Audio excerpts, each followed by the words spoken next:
अल्हम्दुलिल्लाह वस्सलातु वस्सलाम रसूल अल करीम अम्मा बाद आऊज़ु बिल्लाहि मिनश शैतानिर रजीम बिस्मिल्लाहिर रहमानिर रहीम। अल्लाह के नाम से शुरू जो निहायत मेहरबान बहुत रहम करने वाला है। जबकि वो इनमें तकिए लगाए बैठे होंगे और वहाँ तरह तरह के फलों और मशरूबात की फरमाइशें करेंगे और इनके पास नीची निगाह वाली हम उम्र बीवियां होंगी। कहा जाएगा ये है वो जज़ा जिसका यौम हिसाब के लिए तुमसे वादा किया जाता था। बेशक ये हमारा रिस्क अतिया है जो कभी खत्म नहीं होगा। ये मामला अहले खैर का है और बलाशुबा सरकशों के लिए बहुत बुरा ठिकाना है, यानी जहन्नम। वो इसमें दाखिल होंगे, चनाचा वो आराम करने की बुरी जगह है।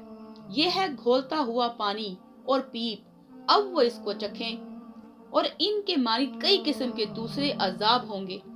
ये तुम्हारे पैरोकारों का एक गिरोह है जो तुम्हारे साथ घिसा चला आता है। इनके लिए खुश आमदीद नहीं, बेशक ये आग में दाखिल होने वाले हैं। वो कहेंगे बल्कि तुम ही इस लायक हो कि तुम्हारे लिए खुश आमदीद नहीं, तुम ही इसे हमारे सामने लाए हो, तो ये बहुत बुरी करारगाह है। वो कहेंगे ए हमारे रब, जो शख्स हमारे सामने ये अंजाम लाया है इसके लिए जहन्नम में अजाब दुगना ज्यादा कर दे। और वो कहेंगे हमें क्या है कि हम इन लोगों को जहन्नम में नहीं देखते जिन्हें हम बुरे लोगों में शुमार करते थे। क्या हमने उन्हें दुनिया में यूं ही मजाक का निशाना बनाए रखा या हमारी निगाहें इनसे हट गई हैं? बलाशुबा ये अहले दोज़ख का बाहम झगड़ना हक है। आप कह दीजिए बस मैं तो सिर्फ एक डराने वाला हूँ और अल्लाह के सिवा कोई मबूद नहीं जो एक है बड़ा जबरदस्त। आसमानों और जमीन का और जो कुछ इनके दरमियान है इसका रब है, निहायत गालिब, बहुत माफ करने वाला। कह दीजिए वो एक बहुत बुरी खबर है, तुम इससे एराज करने वाले हो। मुझे फरिश्तों की बुलंद पाया जमात का कोई इल्म नहीं था जब वो बाहम झगड़ रहे थे। मेरी तरफ तो यही वही की जाती है कि बस मैं तो सिर्फ एक वाज़ा तौर पर डराने वाला हूँ। याद कीजिए जब आपके रब ने फरिश्तों से कहा बेशक मैं मिट्टी से एक इंसान पैदा करने वाला हूँ, चनाचा जब मैं इसे ठीक ठीक बना दूं और इसमें अपनी रूह फूंक दूं तो तुम इसके आगे सजदा करते हुए गिर पड़ना। तब तमाम फरिश्तों ने बैक वक्त इकट्ठे सजदा किया सिवाय इबलीस के, इसने तकब्बर किया और वो काफरों में से हो गया।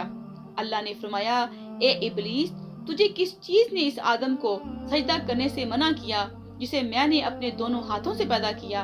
क्या तूने तकब्बर किया या तू ऊंचे दर्जे वालों में से है?